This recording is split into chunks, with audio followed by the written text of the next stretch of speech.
The thing about an authoritarian regime is that if it ever has to retreat on exercising that unlimited authority, then it's shown that it can be checked. Then it's shown that others do have a role in the system.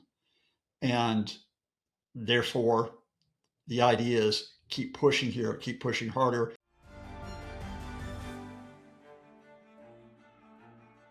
Hi, I'm Jo Crawford, and welcome to the Trump Report. Today, I'm joined by Professor Scott Lucas. Thank you for joining me today. Oh, thank you so much. Good to see you, Joe. Trump has suggested he could eventually withdraw ICE agents from Minneapolis. But last night on Truth Social, Trump called on Congress to pass legislation to end sanctuary jurisdiction policies, claiming that Democrat-run cities and states are refusing to cooperate with ICE. What do we know so far? Well, it's the case of you take one tiny step back while you maintain your charge forward into this, what is now a full-out assault. It's an assault against residents of particular areas, especially in Minnesota.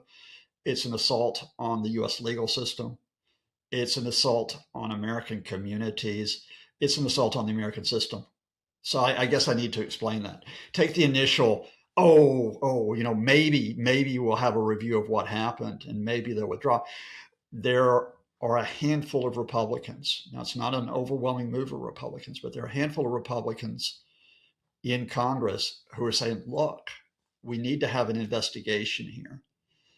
We need to consider the legal guidelines under which ICE is operating. And then you've even had one who said, maybe we need to redeploy ICE and we need to send them elsewhere. And Donald Trump, for all his crazed approach to life, as well as politics, he and his team are looking at this and going, wait a minute, have we possibly overstepped here? But I think you're really good to put this into a wider context. And that is not just Trump. You talk about officials like Stephen Miller, the key advisor on this. You talk about J.D. Vance, who was pushing lines this weekend about how the problem here is people are not cooperating with law enforcement. If you talk about the head of Border Patrol, Jeffrey Bovino, who yesterday was saying that his agents were the victims here, not Alex Preddy. These guys are doubling down, and women, Kristi Noem, Homeland Security Secretary, they are doubling down on having an unlimited authority to go into anywhere, whether it be with these shock troops, whether it be with the threat of financial punishment, whether it be with the attempt, as they have done in Minnesota, the threat of prosecution of Governor Walz, of Mayor Fry of Minneapolis. The wider point around this ICE deployment and Border Patrol deployment, and Minneapolis is just the latest. They've been in California. They've been operating in places like down in Tennessee, down the south. They're operating throughout the United States. The wider point here is that you can deploy your people with no legal authority. They don't need warrants. They don't need probable cause. And that if they ever do commit acts of violence, there's no legal accountability. What did you make of Trump? For example, he was saying that his team was reviewing everything, and he didn't answer whether when asked about if the officer who'd shot Pretty had done the right thing, he didn't give an answer to that, which sort of goes into contrast to what we've had from like Kristi Noem, for example, the Homeland Security Secretary. She was sort of going out on the line that Pretty had acted violently and attacked officers, although video footage doesn't seem to corroborate with the things that she's saying. So what did you make of that approach by Trump there? I mean, remember, it wasn't just Kristi Noem who said that Alex Pretty was threatening officers and brandishing a gun. It was Donald Trump who initially said it. It was other officials who came out, but the videos undercut everything they said, and because we haven't had a proper investigation, we're having to rely on the multiple videos that came out. We're having to rely on the witness statements. And by the time you got to yesterday morning, even the most hardline Trumpist who were coming out and demeaning Pretty, demeaning the protesters, they couldn't go as far as to say that Pretty was brandishing a firearm because it was quite blatantly not true. I mean, he had a phone in one hand, his other hand was empty as he got wrestled to the ground, and the firearm that was taken from his waistband, he had a legal permit to carry it. And seconds after they took the firearm from him, which he had never touched, they executed it. So you can't say, so at that point, it's like, whoa, wait a minute. they had gotten away with this thing. You've heard this phrase, but just to repeat from Orwell, the final command of the state was, don't believe what your eyes see, don't believe what you hear with your ears. And, and all of a sudden, the videos were kind of kicking back against their attempt to suspend reality or to distort it. But again, I think you got to take this with caution in terms of that. Even if Trump has now said that we're going to review everything, the fundamentals are is that the FBI, federal authorities are refusing to hand over any information to state and local authorities. So they're refusing to hand over any information. Whether you get more pressure from Congress, especially Republicans, to say, okay, we have to have a vaccine, that's what we've got to watch for this week. But if you do not get that pressure from Republicans in Congress, have no doubt about it, the Trump people will just keep going the way they're going, and they have to. The thing about an authoritarian regime is that if it ever has to retreat on exercising that unlimited authority, then it's shown that it can be checked. Then it's shown that others do have a role in the system. And therefore, the idea is keep pushing here, keep pushing harder. But I guess on the other hand, what we can base our evidence on is these video clips are available, and from what it's suggesting at the moment, it sort of counters those claims that Preti was brandishing a weapon, as was previously mentioned. But also, this what's happened with Preti, it sort of highlights another issue here, which is with American gun laws, isn't it? Because, for example, we had Kash Patel saying that you can't bring a firearm loaded with multiple magazines to any sort of protest that you want. But, Preti was legally allowed to bring this gun to the protest, wasn't he? First of all, let's again go with facts. We know that he had a gun because we saw a gun that was taken from his waistband. We do not know he had multiple magazines. That is an assertion by the Trump people. And as the Minneapolis police chief, Brian O'Hara, mentioned, they haven't shared evidence of that with Minneapolis police. So he can't say that it's true that there were multiple magazines. But let's put this to the side. What Kash Patel said was wrong. It's factually wrong. And that is, and I don't like it this way. This is why I prefer living in Ireland or in the UK. You can go to a public space in the United States, including a protest, and you can carry a firearm if you have a permit for that firearm and if you have not committed a crime, which would mean you're disqualified. And again, Minneapolis Police Chief O'Hara made it very clear. There was a permit to carry this gun. There's no evidence that Preti had committed any type of crime. It's all legal. So when Kash Patel comes out and says that, you get this interesting reaction which takes place, which is that a few Republican legislators start to say, whoa, wait a minute. Whoa, you're saying you can get killed? You can get killed for legally carrying a gun. And then the National Rifle Association comes out and criticizes, and heaven help us that the National Rifle Association and I wind up on the same side of an issue. I think, hell just froze over. But their point here is that this abuse of authority by the Trump people, that you create a justification for at least violence, if not killing, that's just not something that is allowed by the U.S. system, allowed by the U.S. Constitution. Again, we factor that in. Will that check the Trump people? It might check their language, but will it check what they're actually doing in the days and weeks going forward? And what would you say are the optics from this? Because, if we look at polling data, Trump's favorability, it still appears to be falling. But then, for example, immigration, it was such a key aspect of his campaign. And if we look at net migration as a whole for unauthorized arrivals, it's been negative since early 2025. But then with these protests, with what's going on with these ICE operations, how would you say that's going down with the American public? I'm not a big fan of polls, but as much as you can go with polls and so on, Trump comes into office and he's got an advantage. He's got a plus advantage of around about 6, 8, 10% on the immigration issue, and so it's like about 55-45. Now, we know that helped get him elected in 24. As I talk to you now, he's now at like minus 12 on the immigration issue, which works out to be around about 56% opposed to what he's doing, as opposed to 44% approving. And I think the easiest explanation here is that, albeit based on incomplete information, and in fact, quite often wrong information. For example, most Americans don't know that crossings of the U.S.-Mexico border dropped by 75% in 2024, before Trump took office.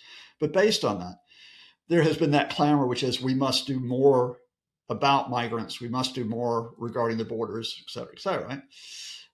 But the question of what has happened with these abuses by the Trump folks in their quest for this authoritarian power is that even some of their supporters saying, wait a minute, we don't know if the means to do this are the right way. And it's not just the killings. You've got another headline, you've got headline cases because they make for drama, which is these children who are being taken away from parents and temporarily put into detention in a couple of cases, while fathers or mothers are spirited away somewhere. You've got folks who are being dragged from their homes, not allowed to get dressed, right, and taken away, even when they are actually legal. They're legal in the United States, and the mistakes later admitted. But look at what you've done to these folks. You've got businesses that are being forced to shut. You've got trashing of neighborhoods, and it's not trashing of neighborhoods by the residents; it's trashing the neighborhoods by these shock troops that go in. And so, yeah, I think it is wearing away support for Trump. But we got to be careful here, Joe. We're not in normal politics. Normal politics says, okay, what does this mean for the 2026 elections? How do we go forward with them? Could this possibly check Trump's authority? And I agree, we watch that. But what we're talking about here is an attempt to remake or even break the US system, even before we get to November of 26. And will there be a stance taken against that, which has taken place? We are at the point now where we could have had this weekend the state Minnesota National Guard, because they were being used to protect federal buildings. They could have been in confrontation with these guys from ICE and Border Patrol that are running all over the place. Could have happened. We've got some Trumpists talking about invoking the Insurrection Act from the late 18th century to justify putting the military onto the streets. And not just National Guard in Washington, D.C. to make the flowers look pretty over there, actual troops who could have authority to shoot. So we are in dangerous times here. Is there something to be said about Trump's rhetoric, though? This idea of taco, Trump always chickens out. Can we take some precedent from what's happened in this past year where people have claimed that we've been seeing Trump chickening out on certain things, like Greenland, for example? Yeah, look, let's be really careful here, because just to take, I heard they'll say Trump always take Trump seriously, but not literally, right? And all the Trumpists came out because he was forced to retreat over Greenland, and I can talk about that in another episode if you will. He was forced to retreat because of a unified Europe, especially because of the Canadian Prime Minister Mark Carney in that catalytic speech, and then everybody said, oh, no, he didn't literally mean that we were going to go in and invade Greenland. We were going to go in and take it over. Nah, he was just trying to get Europe to pull its weight. Absolute balderdash, because it's not just Trump. It's people around Trump in the administration, like a Stephen Miller advisor, like a J.D. Vance, like a Pete Hegseth. Those people, they wanted Greenland, and they went into Davos trying to bully Denmark into giving up Greenland. And they went into Davos. And then they came out and they didn't. So let's take it here where you are right now. Trump's not joking when he talks about wanting to have an executive power that's unchecked. Stephen Miller is not joking when he talks about an absolute authority to do whatever they want to. J.D. Vance is not joking when he says there's no reason to have warrants, legally issued warrants to go door to door carry out. These guys are not joking. They are playing for keeps. And the fact that Trump can be chaotic, unpredictable, and incoherent, don't let them hide behind that. Keep your eye on what's happening. When I spoke to Robert Fox recently, he was sort of saying that actually, one of the reasons potentially behind Trump not going forward with the things he was saying about Greenland was because he just didn't have the support from his US citizens and from the ratings and the pollings that we're seeing too. Do you think that Trump's taking into consideration the impact that what we're seeing with ICE here is having on the US's trust within him? Yeah, I take Robert Fox's points absolutely right. I mean, I think they were serious about grabbing Greenland. It just happened to be a case where they hadn't sold it to the U.S. public. In terms of this domestic issue now, the thing is, look, they can try to dismiss polls right and left because they can always say, look, the poll said he wouldn't win in 2016. The poll said he wouldn't win in 2024. It's going to be whether Republican legislators look at that polling information and say it puts us in trouble, right? And this is why the elections matter, because they will want to keep their seats. So I think it's going to be a case of watching Capitol Hill very carefully here. So far, and this is why I'm being cautious, I would love to see this as being the case where the Republican Party gets a backbone against a guy who is not a Republican, a guy who wants to take over that party and make it his personal party. 4 senators have come out and criticized what ICE has done, or they've called for more accountability for ICE. 3 of them, Tom Tillis, Lisa Murkowski, Susan Collins, they've challenged Trump in the past. The 4th, Bill Cassidy of Louisiana, he hasn't really, so that's an interesting one. But there are 4. There are 53 Republican senators. So there are 49 who have not come out against what's happening now. So the Trump folks are going to try to lobby those senators, say, everything's okay here, everything's cool, everything. And what they're going to try to do meanwhile is they're going to try to change the narrative. And watch this over the next 48, 72 hours. The narrative is it's the Democratic governor, Tim Walz, who's the problem. It's the Minneapolis mayor, Jacob Frey, who's the problem. It is radical leftists who are the problem. I just came off of a BBC program where at the very end, a big Trump megaphone person comes out and says, "Oh yeah, maybe ICE, they did the wrong thing, but look at all these protesters that are funded from outside." I said, "Wait, who funds them? Name one place." "Oh, the Open Society, George Soros' organization." Well, the Open Society doesn't fund protest; it funds democracy initiatives, right? But that's the type of narrative the Trumpists will try to do, which is when we're under pressure, go blame our enemy. Now, do Republicans buy that switch? Do they buy it? Or do they try to reclaim their party? And more importantly, do they try to reclaim the US system? Well, Scott Lucas, thank you so much for joining me on the Trump Report today. Thank you so much, Joe.